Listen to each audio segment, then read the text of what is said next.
Hello guys, അങ്ങനെ ഷാനവാസിൻ്റെയും അനീഷേട്ടൻ്റെയും combo തകർക്കുക, Shanavas ഇക്കായുടെയും അനീഷേട്ടനെയും combo തകർക്കുക എന്നുള്ള ഫ്രണ്ട്ഷിപ്പ് കോംബോ തകർക്കുക എന്ന ഉദ്ദേശത്തോടു കൂടിയാണ് മുൻഷി രഞ്ജിത്ത് വന്നിട്ടുള്ളതെന്ന് ലാസ്റ്റ് മൊമെൻറ്റിൽ നമുക്ക് മനസ്സിലാക്കാൻ കഴിഞ്ഞു.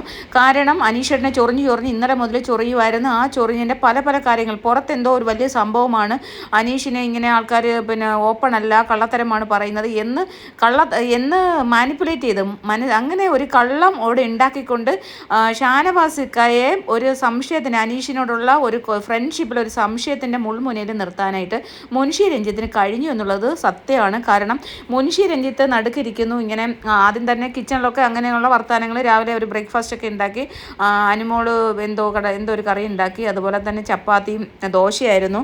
അപ്പോൾ അതെല്ലാവരും ഒരു ഹെൽപ്പ് ചെയ്ത് എല്ലാവരും കൂടെ മുൻഷിയും നമ്മുടെ അനീഷേട്ടനും അക്ബറും എല്ലാവരും കൂടി ഹെൽപ്പ് ചെയ്ത് രാവിലത്തെ ബ്രേക്ക്ഫാസ്റ്റ് ഒക്കെ ഉണ്ടാക്കി കഴിഞ്ഞു. അതിനുശേഷം ബ്രേക്ക്ഫാസ്റ്റ് കഴിക്കാൻ വന്നിരുന്നപ്പോൾ നമ്മുടെ ഈ ഒരു എന്താ പറയുന്നത്, ഷാരിക, സരിക, നൂറ ഇവരെല്ലാവരും കൂടി ഒരു സംസാര വിഷയം, ശൈത്യം എല്ലാവരും കൂടി ആയി. അങ്ങനെ ഒരു ഭയങ്കര അവിടെ ഒരു ബഹളം പോലെ ഭയങ്കര സംസാരമായി. അപ്പോൾ അവിടെ നിന്ന് ഫുഡ് കഴിക്കായിരുന്ന അനീഷ് പറഞ്ഞു പ്ലീസ് മിണ്ടാതിരിക്കുക. അപ്പോൾ അനീഷും നിവിനുമാണ് അവിടെ ഉണ്ടായിരുന്നത്. പിന്നീട് ഷാനവാസൊക്കെ കൂടി വന്നിരുന്നു.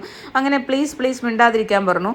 പക്ഷേ അപ്പോൾ ഷാരിക ഉടനെ ചോദിച്ചു, നീ താനാരോടോ മിണ്ടാതിരിക്കാൻ പറയാൻ, താൻ ഇവിടെ പ്രശ്നങ്ങൾ ഉണ്ടാക്കുന്ന ഒരാളല്ലായിരുന്നു, പിന്നെ താനിപ്പോൾ എപ്പോഴാണ് നല്ലവനായത് എന്നുള്ള രീതിയിൽ ഒരു ഡയലോഗ് പറഞ്ഞു കഴിഞ്ഞപ്പോഴത്തേക്കും പിന്നെ അനീഷ് ഒന്നും മിണ്ടിയില്ല. കാരണം അതൊരു അനീഷിനെ സംബന്ധിച്ചോളം ഇനി ലാസ്റ്റ് 3-4 ദിവസം കൂടെ ഉള്ളൂ. ഇനിയിപ്പോൾ അവിടെ ഒരു വഴക്കോ പ്രശ്നങ്ങളോ ഉണ്ടാക്കി ഒരു നെഗറ്റിവിറ്റി സ്പ്രെഡ് ചെയ്യേണ്ട, ഇനി അതിന് പ്രശ്നങ്ങൾ ഉണ്ടാക്കണ്ട. കാരണം എല്ലാവരും ഇനി അവസാനത്തെ ദിവസങ്ങൾ സന്തോഷത്തോടു കൂടി പോകട്ടെ എന്നാണ് പുള്ളി ആഗ്രഹിക്കുന്നതായിട്ടാണ് എനിക്ക് ഫീൽ ചെയ്തത്.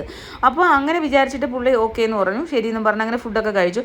കുറച്ച് കഴിഞ്ഞപ്പോൾ ഈ മുൻഷി രഞ്ജിത്ത് ഇന്നലെ മുതലേ ചൊറിയുവാണ്, നീ പിന്നെ ജീവിക്കാൻ വന്നതെന്ന് പറയുന്നത് ആർക്കും അങ്ങനെ 100% ജീവിക്കാൻ പറ്റില്ല, ആർക്കും എല്ലാവരുടെയും മനസ്സിൻ്റെ വാതിലുകൾ തുറക്കാൻ പറ്റില്ല എന്നൊക്കെ ഉള്ള രീതിയിൽ ഭയങ്കരമായിട്ട് ഇങ്ങനെ പറഞ്ഞുകൊണ്ടിരിക്കുകയായിരുന്നു. അപ്പോൾ ഇത് ഇങ്ങനെ ഇത് ഷാനവാസിനെ മാനിപ്പുലേറ്റ് ചെയ്യുകയാണ്. ഷാനവാസിനെ ഇങ്ങനെ മാനിപ്പുലേറ്റ് ഷാനവാസിൻ്റെ മനസ്സിലേക്ക് ഇത് കയറാൻ വേണ്ടിയിട്ടാണല്ലോ ഇത് ചെയ്തത്. അപ്പോൾ ഇങ്ങനെ ടേബിളിൽ, പിന്നെ അതിനുശേഷം ഫുഡൊക്കെ കഴിച്ച് കഴിഞ്ഞിട്ട് ടേബിളിൽ ഇരിപ്പുണ്ട് ഷാനവാസിക്കായും അതുപോലെ തന്നെ മുൻഷി രഞ്ജിത്തും അനീഷേട്ടനും ഇരിക്കുകയാണ്. അപ്പം പഴയ ഈ ഷാനവാസിക്കയുടെ ഒരു പ്രശ്നമുണ്ടല്ലോ, മാനിപ്പുലേഷൻ എന്ന് പറഞ്ഞാൽ പീക്ക് ലെവലാണ്, അങ്ങേയറ്റത് പഴയ കാര്യങ്ങളാണ് എടുത്തിടുന്നത്.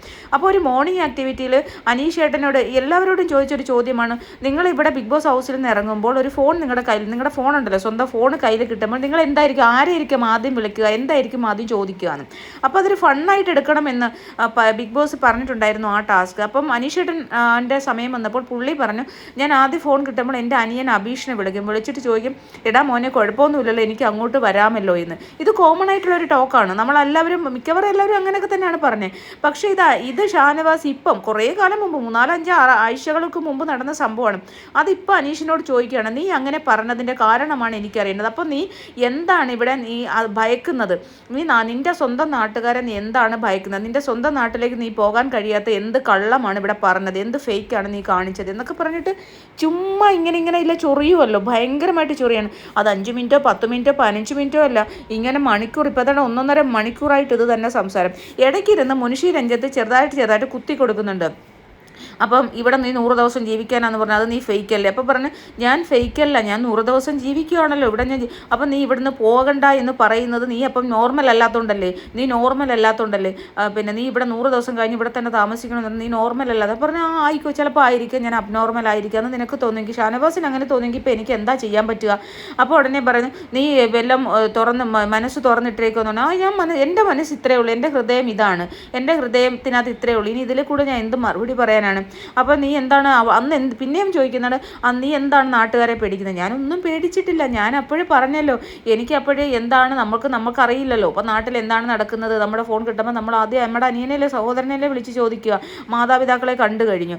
അപ്പോൾ ഇത് പറഞ്ഞിട്ട് പിന്നെ ഷാനവാസിന് തൃപ്തിയില്ല. ഷാനവാസ് പറയുന്നത്, അപ്പോൾ ചോദിച്ചു എന്താണ് ഇനി ഷാനവാസിനെ അറിയേണ്ടത്, ഷാനവാസ് എന്നെ അപ്പം സുഹൃത്താക്കാനായിട്ടുള്ള ബുദ്ധിമുട്ടാണ്. അപ്പോൾ പറഞ്ഞു, എനിക്ക് സുഹൃത്താക്കാൻ ബുദ്ധിമുട്ടുണ്ട്. അപ്പോൾ ചോദിച്ചു, ഷാനവാസിന് അങ്ങനെ എന്നെ സുഹൃത്താക്കാൻ ബുദ്ധിമുട്ടുണ്ടെങ്കിൽ ഓക്കെ, നോ പ്രോബ്ലം.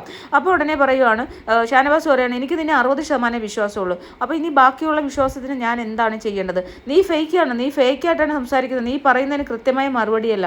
അപ്പോൾ പറയുന്നത്, ഷാനവാസ് ഇത്രയേ ഉള്ളൂ എൻ്റെ മറുപടി, അപ്പോൾ നീ പണ്ട് ചെയ്ത കാര്യങ്ങളെല്ലാം തെറ്റാണ്, ഇപ്പം നീ വേറെ രീതിയിലല്ലേ നിൽക്കുന്നത്.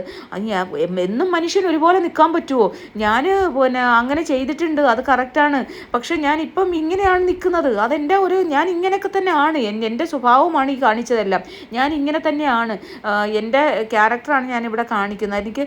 അപ്പോൾ ഉടനെ എനിക്ക് ഇത്രേ അറിയുള്ളൂ ഷാനവാസ്. എനിക്ക് പറയാനുള്ള മറുപടി ഞാൻ പറഞ്ഞു കഴിഞ്ഞു. ഇതിനപ്പുറം ഞാൻ ഇനി എന്തോ പറയാനാണ്? ഞാൻ എൻ്റെ ഹൃദയം തുറന്നിട്ടിരിക്കുകയാണ്. എനിക്ക് ഇത്രയേ ഉള്ളൂ. 60% എന്നെ വിശ്വാസമുള്ളെങ്കിൽ അതിപ്പോൾ ഷാനവാസ്, ഞാൻ എന്ത് ചെയ്യാനാണ്? ബാക്കി 40% ഇനി എന്താണെന്ന് വെച്ചാൽ ഷാനവാസ് ചെയ്തോളൂ. എനിക്ക് അത്രയല്ലേ പറയാൻ പറ്റൂ എന്ന് കൃത്യമായിട്ട് പുള്ളിയുടേതായിട്ടുള്ള മറുപടി പറയുന്നുണ്ട്. പക്ഷേ ഷാനവാസ് വിടാൻ തയ്യാറല്ല. കാരണം എന്ന് പറഞ്ഞാൽ ഇത് ചൊറിഞ്ഞുകൊണ്ടിരിക്കുകയാണല്ലോ നമ്മുടെ മുനിഷി രഞ്ജിത്ത്. അപ്പോൾ മുനിഷി രഞ്ജിത്തിന് ഇതുവരെ ഒരു ആദ്യത്തെ ആഴ്ചയിൽ ഇറങ്ങിപ്പോയതല്ലേ, ഒന്നും കിട്ടിയില്ലല്ലോ. അപ്പോൾ എന്തെങ്കിലും പുള്ളിക്ക് കിട്ടണമെങ്കിൽ അനീഷിൻ്റെ കൂടെ നടക്കണമെന്ന് പുള്ളിക്ക് അറിയാം. അപ്പോൾ അനീഷിൻ്റെ കൂടെ പുള്ളി അങ്ങ് കൂടിയിരിക്കുകയാണ്. അനീഷിൻ്റെ കൂടെ ചുമ്മാ ഇങ്ങനെ നടന്നുകൊണ്ടിരിക്കുകയാണ്. എന്നിട്ട് ഓരോന്നോരോന്ന് വീണ്ടും ഇങ്ങനെ പറഞ്ഞുകൊണ്ടിരിക്കുകയാണ്. അനീഷിനെ എങ്ങനെ പ്രകോപിതനാക്കാം എന്നുള്ളതാണ് അവർ നോക്കുന്നത്. പക്ഷേ അനീഷ് പ്രകോപിതനാകില്ല. അതാണ് ഇവിടുത്തെ രസം. അനീഷിനെ മാക്സിമം പ്രകോപിപ്പിക്കാം. ഒന്നത്തെ കാര്യം ഷാനവാസിനോട് ഒട്ടും പ്രകോപിതനാവില്ല. കാരണം അനീഷ് പ്രത്യേകം പറയുന്നുണ്ട്, എനിക്ക് ഞാനൊരു ഫ്രണ്ട്ഷിപ്പ് മനസ്സിലേക്ക് എടുത്തു കഴിഞ്ഞാൽ പിന്നെ അവരോട് എനിക്ക് വേറൊരു രീതിയിലോ അല്ലെങ്കിൽ ദേഷിച്ചോ സംസാരിക്കാൻ കഴിയില്ല എന്ന് പറയുന്നുണ്ട്. അതുകൊണ്ടാണ് ഞാൻ എല്ലാവരെയും ഒരു ദൂരത്തിൽ നിർത്തിയത് എന്ന് പറയുന്നുണ്ട്. അപ്പോൾ അതൊരു പുള്ളിയുടെ ഒരു റിയൽ ക്യാരക്ടർ അതാണ്. കാരണം പുള്ളി അതുകൊണ്ടാണ് എല്ലാവരുടെയും അകന്ന് നിന്നത്. പക്ഷേ അടുപ്പിച്ചത് ഷാനവാസാണ്. ആ അടുപ്പിച്ച് അയാളോട് തിരിച്ച് പറയാൻ പറ്റുന്നുമില്ല. തിരിച്ചെന്നെ ഭയങ്കര ദേഷ്യത്തിൽ പറയാൻ പറ്റില്ല. കൃത്യമായിട്ട് സമാധാനത്തിൽ മറുപടി പറഞ്ഞു കൊടുക്കുന്നുണ്ട്. പക്ഷേ ഷാനവാസിന് അതല്ല ആവശ്യം. അതുപോലെ അതിൻ്റെ ഇടയ്ക്ക് നിന്ന് മുനിഷി ഈ കോംബോ തകർക്കാൻ വേണ്ടി നോക്കുകയാണ്. കോംബോ ഇതൊക്കെ എന്താണ്? അവർക്ക് പുറത്തോട്ട് ഇറങ്ങുമ്പോൾ വേറെ ലൈഫില്ല എല്ലാവർക്കും. ഇതൊക്കെ ഇവിടെ തന്നെ ഉള്ളല്ലോ.